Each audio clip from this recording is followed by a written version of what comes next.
content here this evening, gents, as we had several top 30 visits that came down to Pike here. I'm kind of excited about this one here, man. And really, there's a couple late round as well that really got me excited. One of them in particular, the cornerback out of Florida. We'll talk about him. But let's start off with this one here, Mr. Tyleik Williams out of Ohio State. As you see him hoisting the national championship trophy. We kind of talked about this last night, gang, how it just seems like Goody wants to take a look at national champions. You know what I mean? Like we seen him really try to tap into the stockpile down there in Georgia when they won the Natty.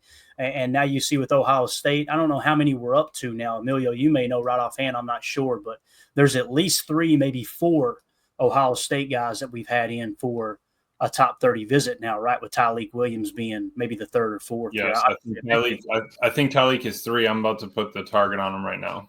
Nice. Good stuff, man. Good stuff. So let's kind of dive into Tyleik Williams. Before we do, let's go around the horn one time here.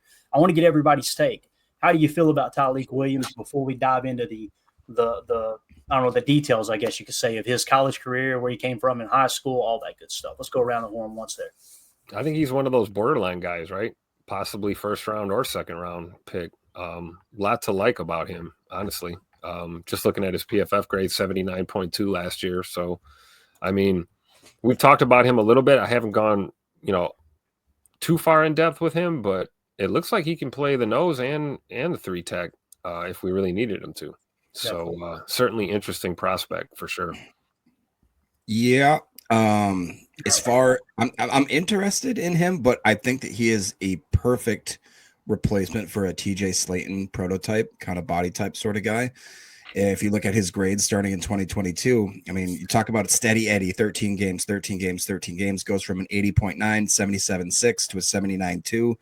I mean, just he allowed he got about 8-9 sacks in that period of time, a few different hits, decent amount of hurries, predominantly played in the B gap, but did have some A gap pressure as well, or snaps, I should say.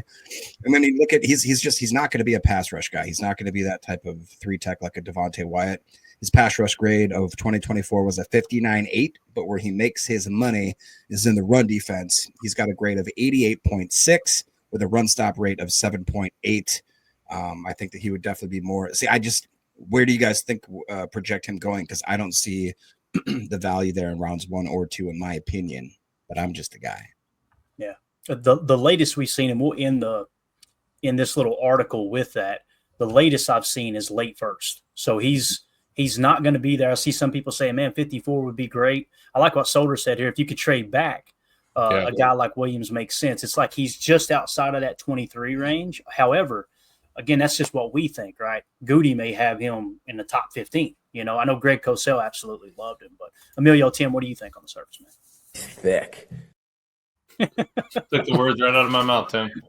I think that, you got to go with the pedigree of the, the team where he's played. He played at high competition and played through the duration, right? You want someone that's durable, someone that's out there. We have him on the 36th spot on the board with a 57 and 22, 82 and 23, and a 56 and 24. I mean, he's worthy of it. But it's right in that awkward spot, like you said. It'd be either a trade back or a trade up in the 2nd.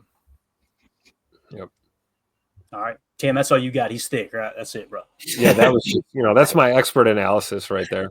No, but I do love the versatility factor with him. I want to watch a little more tape, but I still do. I agree. I think he's a borderline late 1st, possibly early to mid 2nd round guy. Another theme that I've noticed too with many of these top 30 visits, none of these guys, I don't want to say none of them, most of them, it seems like they have never transferred either. And I think that means a lot to Goody. Like, hey, these guys stuck with the program as opposed to, let me go chase some money over here. And there's nothing wrong with that. Don't get me wrong. But I think Goody's looking for those type of guys that buy into a program, buy into something bigger than them, as opposed to where can I go get my big break type thing. J. Cole asked a great question. TJ Sanders or Tyleik Williams? According to our board, Tyleik Williams hands down. But if Tyleik Williams goes late 1st and TJ Sanders is sitting there in the 2nd, that there might be a better chance of us drafting TJ Sanders. That is a really good question though, Clay, because on our board, there are a 4-spot difference. Tyleik's at 36, TJ's at 40. So really not that far off numbers wise from our board. I think that's a good toss up. It's whoever you like more. They both have a target at this point. We have Tyleik as a DL1, like a one tech. We have TJ as a DL3. That would probably be the only difference on the board that I'm seeing. And when we say one tech, it means he played one tech in their base defense. Okay. Right. So typically, I tried to identify those guys, the ones that actually played three tech in the base and the guys who played one tech in the base. When you go to a nickel, all bets are off. These guys they all had more snaps at the three tech than they did the one tech. If that makes sense. It's because the majority of teams play out of 11 personnel or less, in terms of heavier sets, right? So I do think between the two of them, though, TJ Sanders is probably the more pure three tech between him and Williams. And TJ Sanders, to another note, I love the way the dude plays like near the line of scrimmage. Even if he's not rushing the passer, he's getting his hands up. He's being a problem and a nuisance for quarterbacks, when they're facing him. So it's a tough question to answer, man. I think they're both pretty close comps for sure. Yeah. Like what Prince says here. He says it's a swerve. Load up on Ohio State guys on the visit, then bang, draft all Ole Miss. As you guys know, Walter Nolan of all the defensive tackles, that's my dude. Like, that's who I hope we somehow land with the 23rd pick. But it's going to be tough, man, because he is skyrocketing up boards. It's like Greg Cosell started talking about him, and all of a sudden everybody's talking about, man, this dude is a true power rushing three tech. So let's climb into the scouting report here on Tyleik Williams. Okay, the Green Bay Packers have reportedly scheduled a top 30 visit with Ohio State defensive tackle Tyleik Williams. By the way, shout out to Easton Butler. Go give him a follow on Twitter at Easton__Butler. Per team sources targeting him as a potential early round gem in the 2025 NFL Draft. Ranked number 36 on our PTA big board, Williams brings a stout 6'2", 334-pound frame with 32-inch arms, offering the Packers a blend of power, explosiveness, and versatility to fortify the defensive line. Look at this dude in high school, boys. Look at this guy right here. Wow. Are you kidding me? It showed there was another picture I was going to put in there too. It showed him standing up. I guess he was rushing standing up some of the time in high school, and it showed him standing up, and you could see a back in the backfield, and it just looked like a kindergartner. I was like, oh no, this is not going to end good. So here's a scouting report coming out of high school. He was a 4-star recruit from Unity Reed High School in Manassas, Virginia, in the 2021 class. Tyleik Williams arrived as a physically imposing prospect with a rare athletic ceiling at 6'2", over 350 pounds. Is what they were saying coming out of high school. I don't know if that was true or not, but that's what the AI pulled. He dominated with a blend of raw strength and surprising agility, excelling as a shot put standout who broke a 19-year school record. All right, so that man could throw a punch, no doubt about it. That's a get off the bus guy right there. His senior tape showcased a disruptive interior presence with quick hands and relentless motor, earning him all state honors, ranked a top 100 national prospect. That's a huge deal there. Williams committed to Ohio State over offers from, listen to these offers. He committed to Ohio State over Alabama, Georgia, LSU, and USC. Pegged as a high upside talent with pro potential. When you look at the PFF grades, man, he's right around where you want him to be. 75.4 in 2021. In 2022, he jumps to an 80.9. In 2023, he took a slight step back, but still scored a 77.6. And then last year, winning the national championship, he scored a 79.2 with a run defense grade of 88.6 elite. You cannot play the run any better than he played it last year. So believe me, I seen it firsthand watching those guys stop Riley Leonard in the national championship. It was like, yeah, Riley, this ain't going to work today, bub. These guys are just too big and too good on Ohio State's defensive front. College statistics.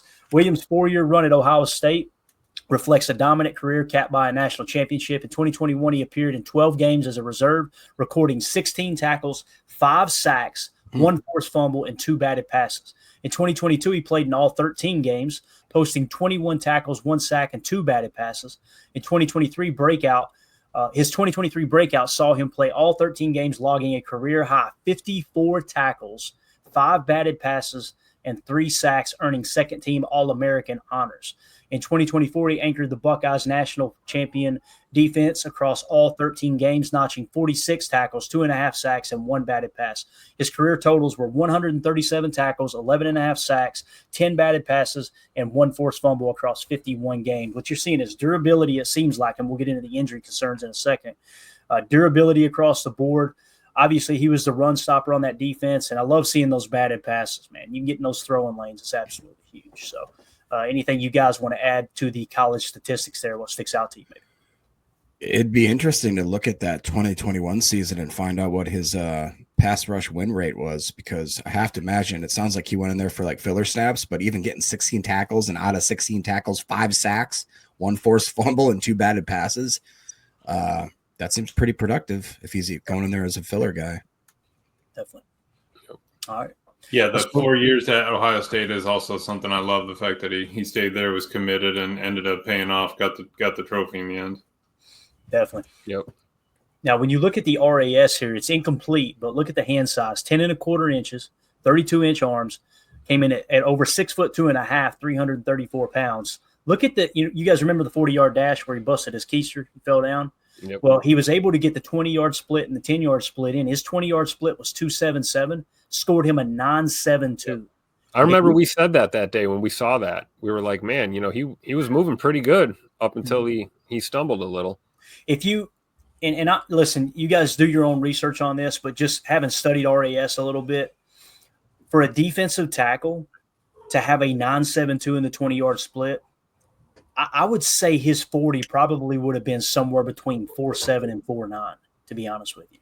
And that's crazy for a guy that size. 4.7 seems very unrealistic, but 4.9 is kind of the ceiling there for me. Now, he may slow down as you get on the upper end of that 40-yard dash. However, the 10-yard split was a 1.74, only scoring a 7.56. So he was gaining speed as he took that tumble, which maybe that's the fastest that body's ever ran before. And I was just going to say, you think he was pushing it a little bit there? Just a little bit.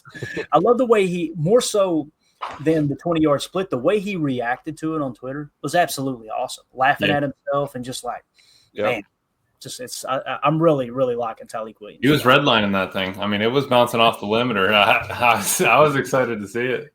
That's one of those where you just snip the cord going to the hours on that mower, right? Yeah. Right. Oh, yeah. Yeah. Yeah, we'll just pretend like it still says 275. Sold as is. As is. As is. That's right. Well, why doesn't the clock work on? Don't worry about this, sir. This thing runs like a champ.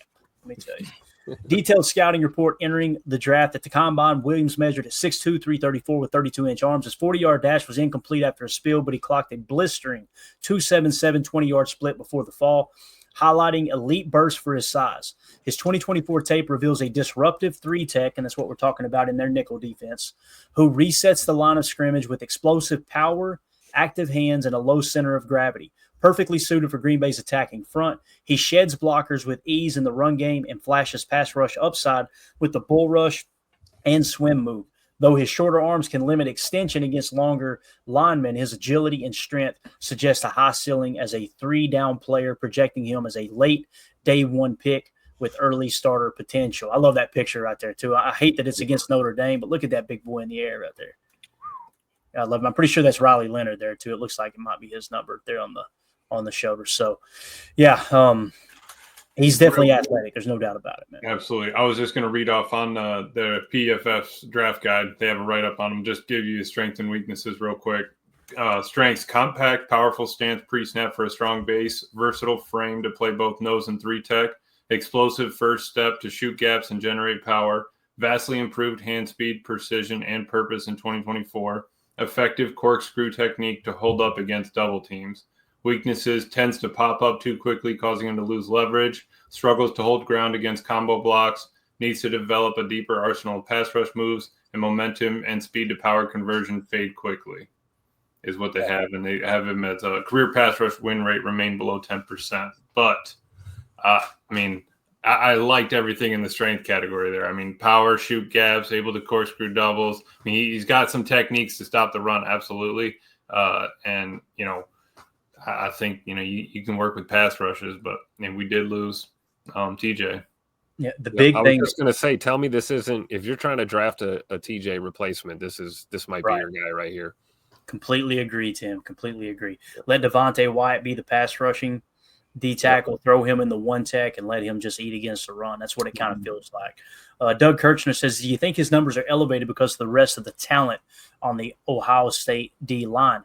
I kind of feel like some of their numbers are elevated because of him.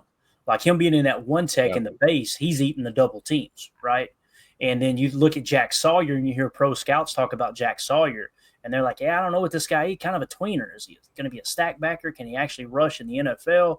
So you hear things like that, and then you hear scouts and people like Greg Cosell talk about Tyleik, and they're like, this dude's a monster. So I kind of feel like it's the opposite of that, to be honest with you, Doug. You know, like if they had another Tyleik Williams in the A gap playing that one tech in their base and him in the 3 all the time, I feel like his numbers would have been even better. Good luck single blocking this dude, you know. It just seems, and again, Greg Cosell always talks about you can teach finesse moves. You can teach those finesse rushes.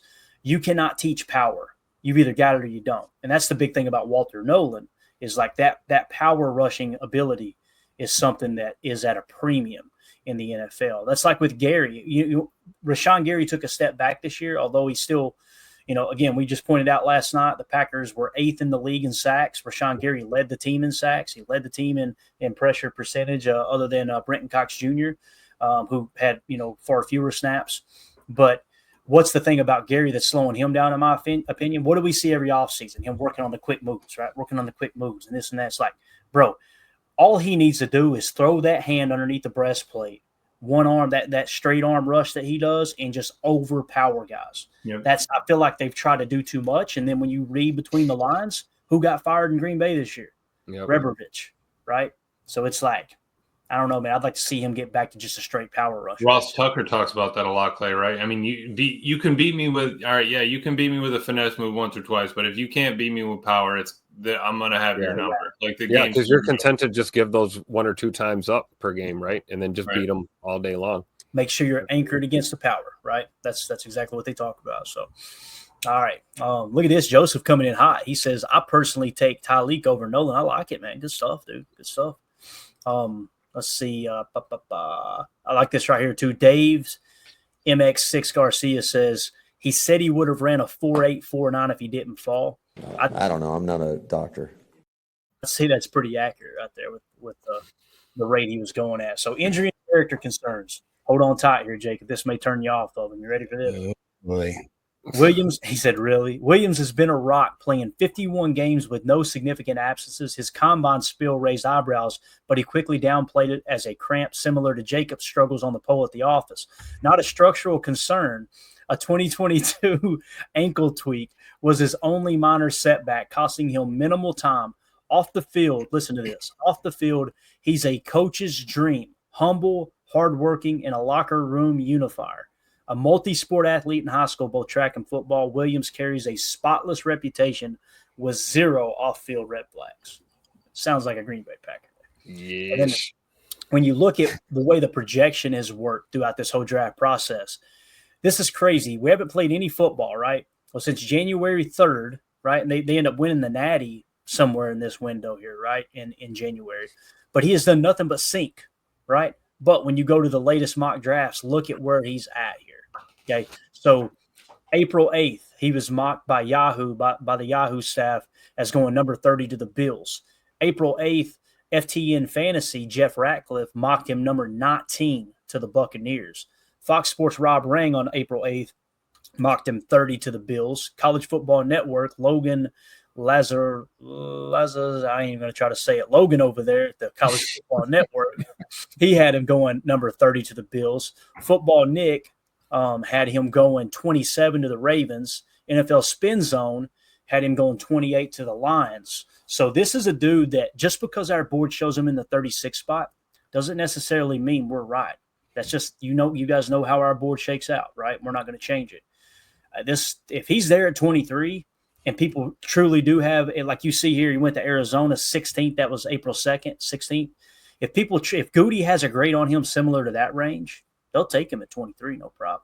So This question is there going to be a better defensive tackle on the board when he is taken. So draft projection, Tyleik Williams profiles as a late first-round prospect in the 2025 NFL Draft, backed by his number 36 ranking on a PTA big board. His speed off the line and proven production make him an instant impact candidate for the Packers, who could target him late in round 1 to pair with their young core. His ceiling as a disruptive starter hinges on refining his pass rush arsenal, while his floor as a run-stuffing rotational piece aligns with Green Bay's history of developing linemen like Kenny Clark, a high-upside talent whose combine buzz and tape make him a name to watch as the draft nears. So, any final thoughts here on Tyleik Williams, gentlemen?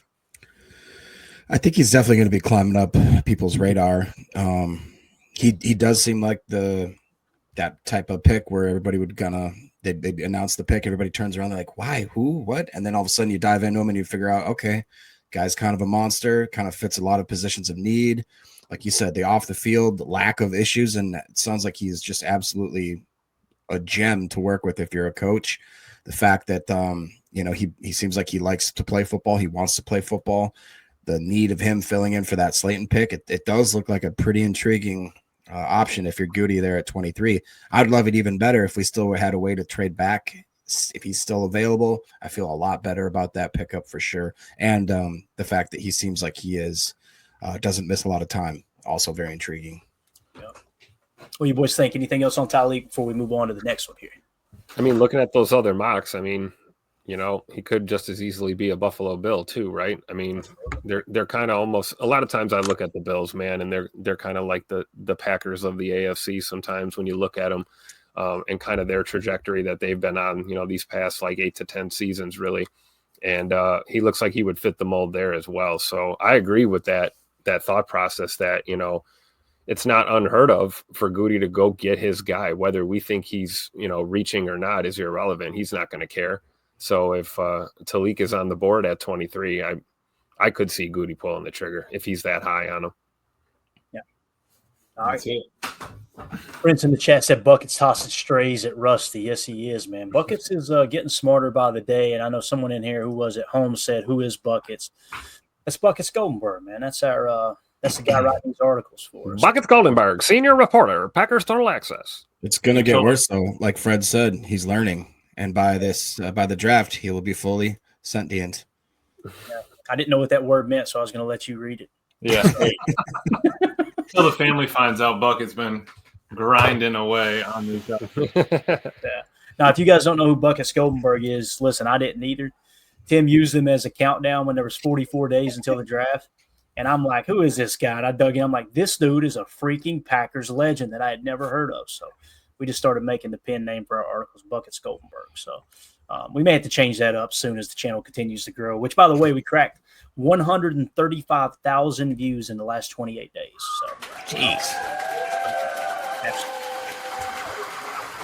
That's a testament to the guys here putting in the work, and obviously everybody watching the show, listening to the show, hitting that like button for us, helping share it, all that good stuff. You guys are awesome for that. So, all right, moving along here. I did want to hit this. Joseph said, if Pierce and Barron are gone at 23, I'm looking to trade back to pick up another third-round pick while still getting Amos or Azare Thomas in late 1 or early 2. That's not a bad plan there. Not a bad plan at all. There's so many problems.